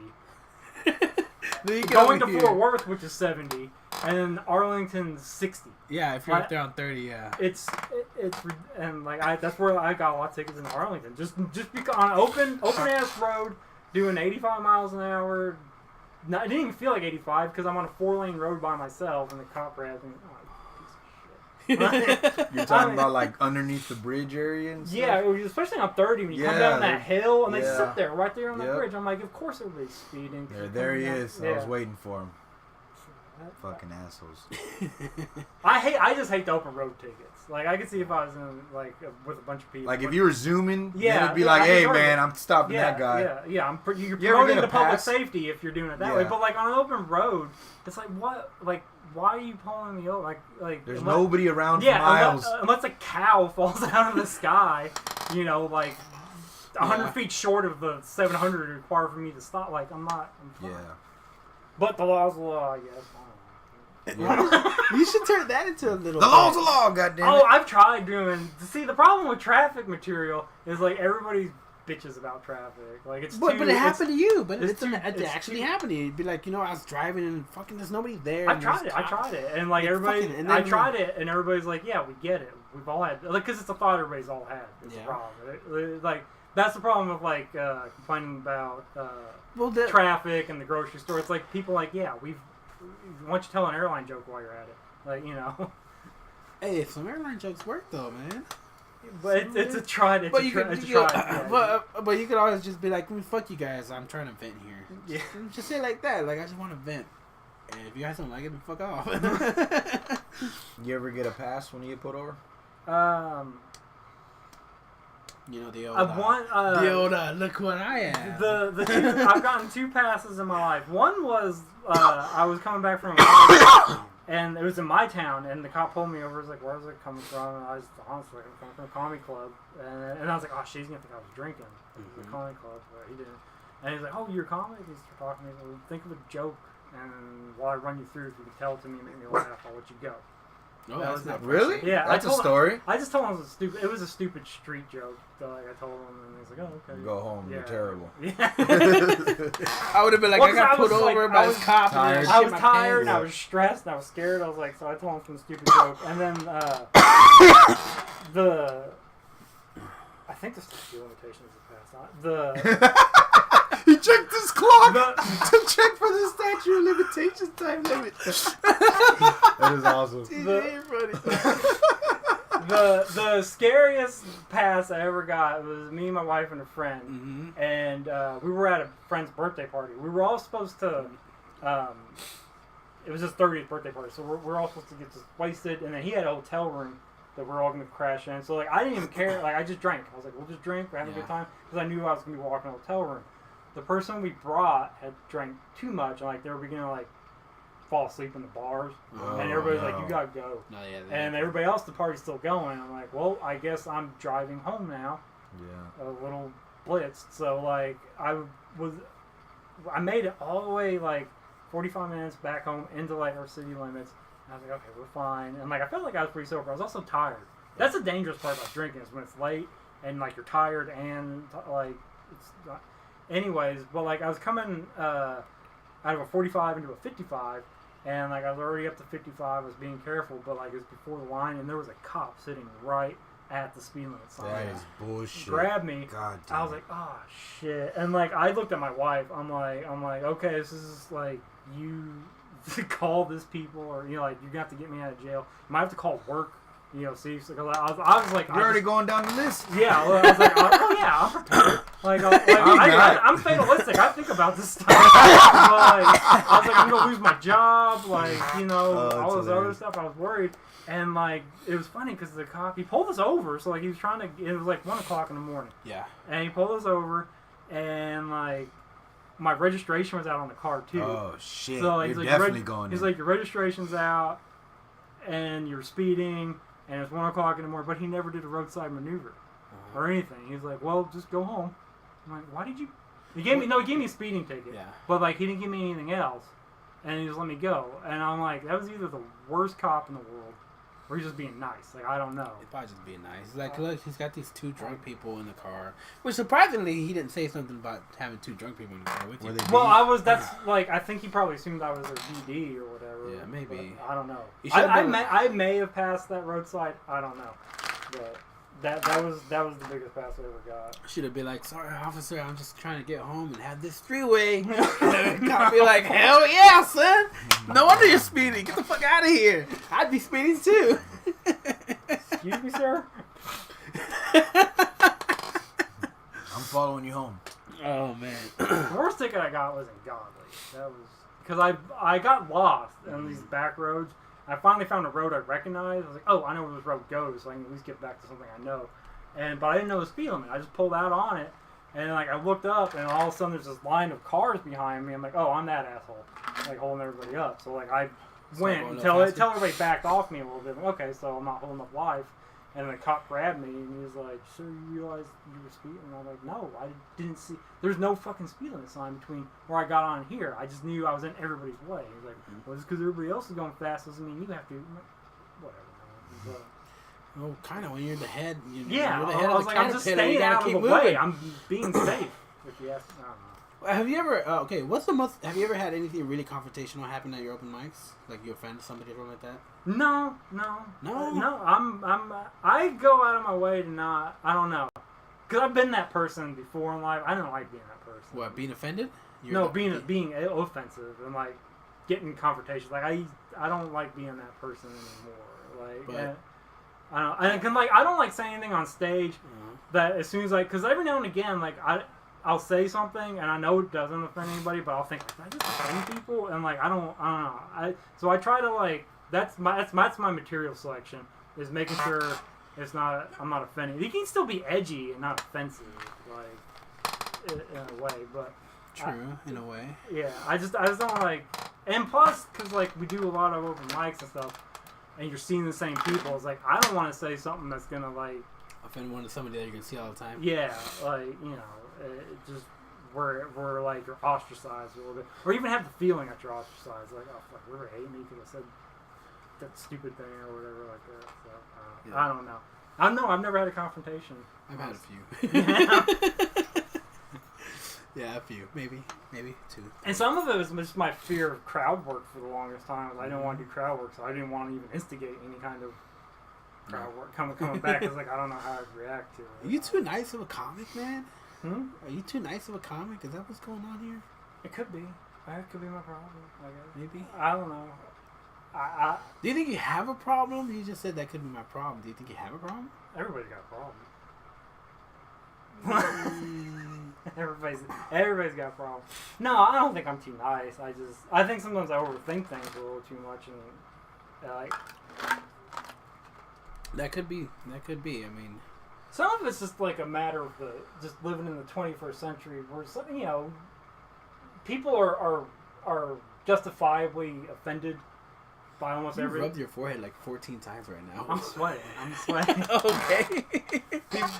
People are justifiably offended by a lot of stuff. I'm always worried that sometimes I'm worried that I just stepped over a line and didn't even know it because I'm oblivious to the world. People you can't say that now. I didn't even know that was a thing. And it'd be something stupid. I don't know. That'd be pretty funny if you said that on stage. Somebody got mad, but I didn't know the thing. I have said that before. Jesus Christ, what are you watching? I'm not watching anything. You saw that, didn't you? Yeah. Yeah, this guy. There's nothing wrong with that. What a sicko. Share me that video, you sicko. Oh, damn it. But yeah, that is something I have said. I have said that on stage though. Whenever I've told a joke that I thought should have worked, didn't work. I go, did I just accidentally say a racial slur? No. I don't. What's going on? Yeah, I mean, Is there some new lingo that I missed out on? I don't. sometimes, I mean, you never know what's gonna trigger somebody. Yeah. You ever get addicted to any substance? I smoked for a while. Cigarettes? The Yeah, marijuana? cigarettes. I think that's the most. I thought I almost had a drinking problem, but I feel like I caught it. Right Do you before. drink right now? Huh? Do you No, drink at not open really. mics?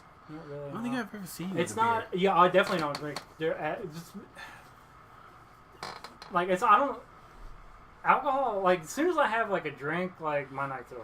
Yeah. Like I don't like it at hand. It's like I'm like okay, that's it. I'm done. Like I'm tired. Like it makes me tired. Mhm. Sleep. I'm done for the night. That's why I don't drink at open mics. Is because I don't want to get.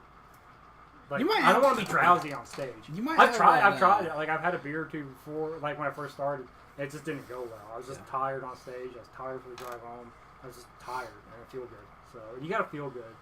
I think some comics like to feel like shit maybe before they go. Maybe that's what like everybody's different. Everybody's got something They different. like to feel like That, shit like, when they go I up don't know. on Some stage. people are just like, you know what? I'm a funnier person when I feel like shit for some reason. Like I'm not. Like if I feel like know. shit, I'm not. Like I have to be relaxed and I mean, like, just somewhere imagine to though work. being that comic who likes to feel like shit and drinking to go up on stage. I mean, are you really gonna be able to? You can't hold sustain that- that. yeah, You can't- sustain that- that for your whole career? Yeah, those are the guys that find There's a themselves in few bad people spot. who I hear drink a lot when they're doing it, but I mean, they're all like really famous comics, but And everybody's got their own thing. They're like, Everybody does have yeah, their everybody's got their own thing, their own ritual, their own routines, like whatever works for them, whatever. Like I don't know. Usually, like if I'll take like a what do you call it? A decongestant before I leave the house. Decongestion? Yeah, like an Allegra D or something like that, just so like Like I'm Allegra. not tired like later on at night. Just kind of that wakes you up or what? yeah, decongestant's like yeah. Really? Yeah. Something knock other people out. Maybe Like, it's like just, Claritin, no, like the Claritin D's and the No. Allegra D's and all that. Yeah, that's why you have to like, they keep it behind the counter. And you Are have those to, the ones that have a little bit of meth in them? It's a pseudoamphetamine. Yeah. yeah. That's what. They make Yeah, meth out of it's crystal just, meth. you know, it's better than coffee because like coffee or caffeine just Yeah, like you it gives you have like a quick like 45 minutes, and if there's a certain hour at night where it's just not going to work at all. Oh Like yeah, coffee. yeah. I've done that with Red Bull. It's like I've had a Red Bull and then I'm like I'm still super Yeah. tired. You ever done meth? No. No. No. I've done it before. How was that? Yeah. You did it 5 minutes ago. I've never understood the attraction to it. It's Hey, like I- because I always thought drugs were supposed to like relax you. Not anymore. There's some of those. Yeah, There's some and that like do, or shrooms. just Shrooms make relax you. You ever had shrooms? Oh yeah, I've done that. Yeah, That's- shrooms yeah, relax. but, Well, I didn't find that relaxing. I mean, it was enlightening, but I didn't find it it was relaxing. very enlightening. I cried the entire time. The entire time? Yeah, it was weird. I couldn't control them. It was crying. Was it good crying though? Happy crying? It was just crying. Just crying. I couldn't stop crying. Like everything. Maybe made it me had cry. something to do with your eyeballs being so dilated. that No, you just no, felt no. like It was like it was Oh, from, it was emotional from cry? within. Like I was, That's but good. I couldn't stop. You like, felt better the next day? Yeah, Yeah, how did you feel? I had a after headache and I was a little dehydrated. Oh, yeah. Dehydrated. Definitely. You cried that much? Yeah. I never heard of somebody crying that much to where they dehydrate themselves. Like I need a But it salt wasn't tablet. relaxed. I did. Yeah, like if you know, I would never go. Man, I need to unwind and go do some mushrooms. Like that. Never? wouldn't be right. Man, I feel like that. I Like, would. You know. I don't know. That's just the way my understanding of it is. Yeah. I feel like that like every couple months. I'm like, man, I need some mushrooms. No, seriously. Drake, that's not true, is it? What he said? Yeah, you're a fucking dick, Uns. Poor guy. Defend himself from us calling him out. I don't know who these faces are they keep putting up there. I don't know. Those are just like emotes. I don't know what that means. Emojis. Quick, I Oh. do want to talk about, before we run out of time, a little bit, I might not be on your radar, but is there a big UFC card coming up? Do you watch any MMA? No. Are you into any sports? Yeah, are you into any Like sports? I don't follow it as much as I used to, any sports, but like I'm aware of what's going on and whatnot. I watch. Like I keep up with football. I know what's going on. I don't watch games anymore like I used to. I just kind of like check the scores in the standings. Every now and again, I'll catch a game and stuff like that. I watch a lot of soccer. I wake up, every weekend. Soccer. Yeah. I don't know. Like what kind of soccer? Like Don't US watch or? soccer. The Premier League. Okay. Okay. Oh, yeah. And then I accidentally, because of that, started watching rugby, which is actually pretty fun to watch. Rugby's a crazy sport. I don't have time to watch. I don't all that understand stuff, how they but score. I'll Do let they it off. score by throwing in the ball into something? No, the way because I'm just now beginning to kind of understand it. Like they have to touch the ball like down in like the other team's end zone, basically. Oh, is what okay. it is. And then then they kick it. I don't get that either. I There's like- a bunch of stuff that happens. Like, oh, what the fuck are they doing? I like watching the girl one. It's more entertaining for me. Maybe it's a girl sexual rugby? thing. Oh my god. The rugby or the football one? The lingerie football one. No, the Women's girl, rugby the girl is rugby. pretty big. The girl rugby. Like it's growing. That's right. John Jones and Anthony Smith, and then Woodley versus Carmelo Usman is this Saturday. Oh, that's cool. I That's wanna gonna be. watch We'll that. definitely talk about that next week. I want to watch that. Is there any way we can do Hey, did you ever get that Fire Stick? Yeah, I got a fire stick. But the one that has all the free stuff. I am not at liberty to speak of being illegal. Okay, just nod your head if you have it.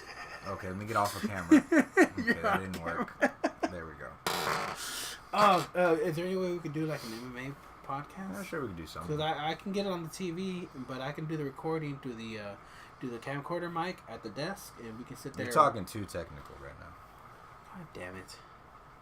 What did I lose you? Just fucking do it. I want to watch this. I want to watch You this lost card. me And I want when to talk your about. it. mouth started opening and Anyway, sound started. all right. coming Well, out. I just want to talk about.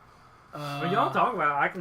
I'll figure it Yeah, out. a companion podcast, kind of like a fight companion, be to fight fuckers. Nah, or fight it doesn't fans. matter. We'll talk about it later. Yeah, I do. Yeah.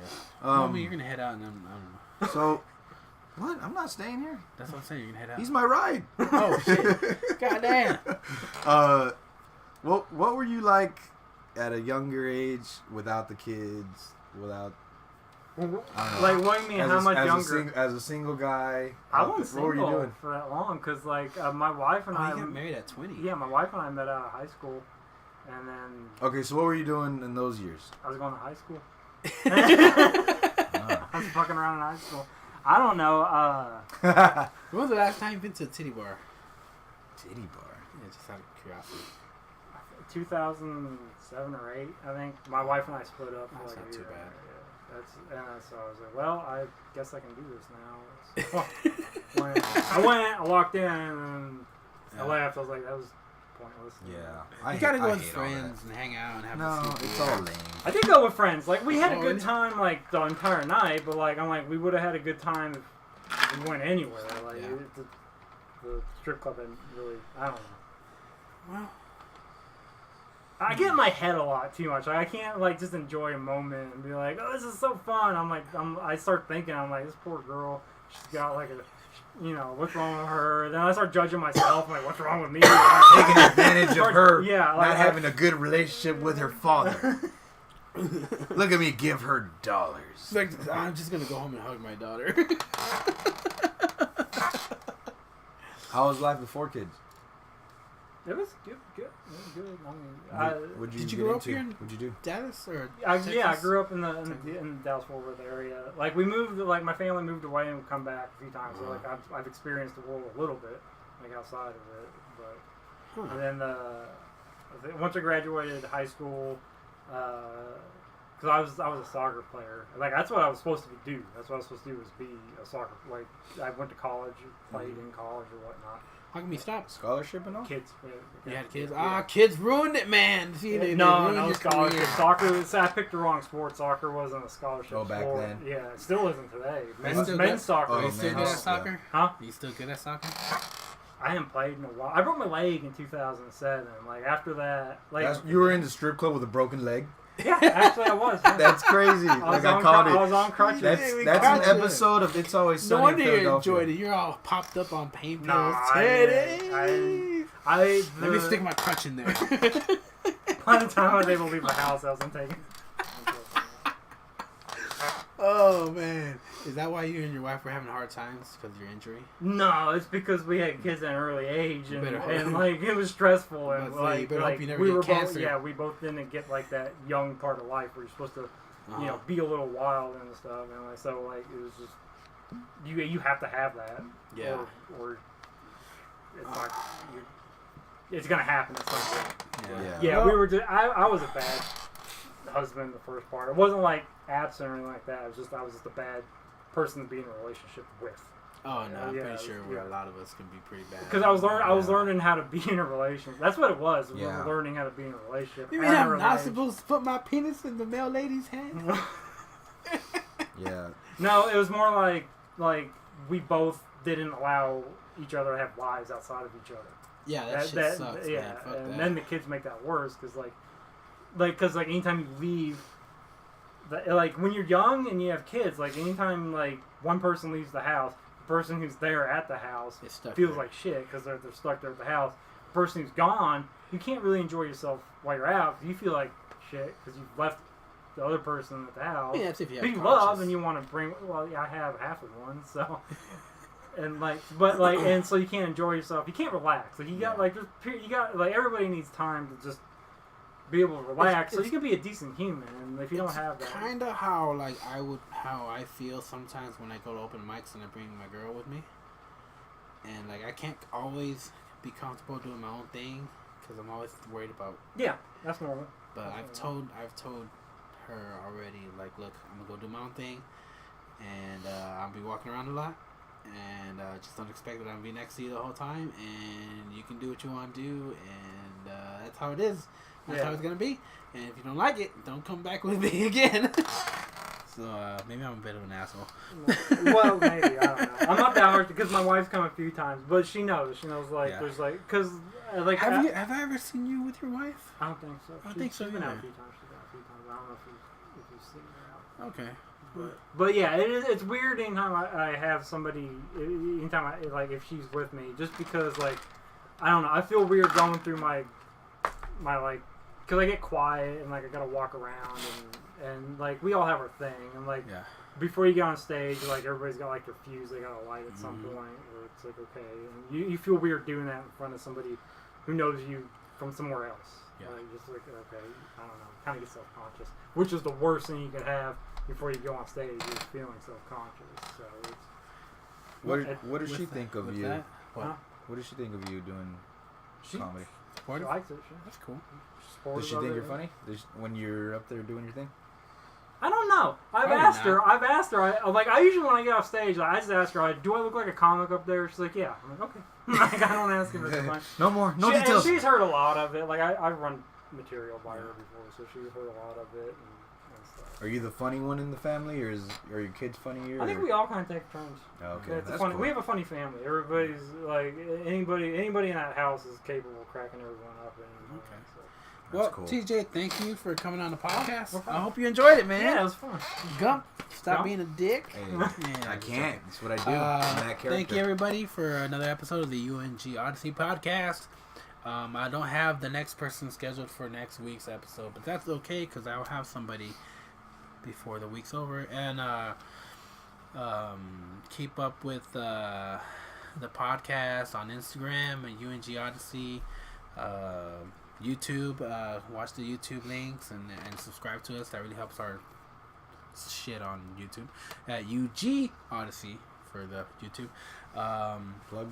You want to plug anything real quick? Well, we only have Facebook. Yeah. Follow TJ. Just find me on Facebook. Whatever. What do you mean whatever? We didn't know your name. I don't have anything to plug. What's your TJ name? Riggio. Just TJ is like T.J. Riggio? Yeah. How do you spell Riggio? Riggio. Riggio. Yeah, if you type that in, There you go. Add him on Facebook. He's the only Riggio in the country. Yeah, pretty much. TJ Riggio. Very Italian name.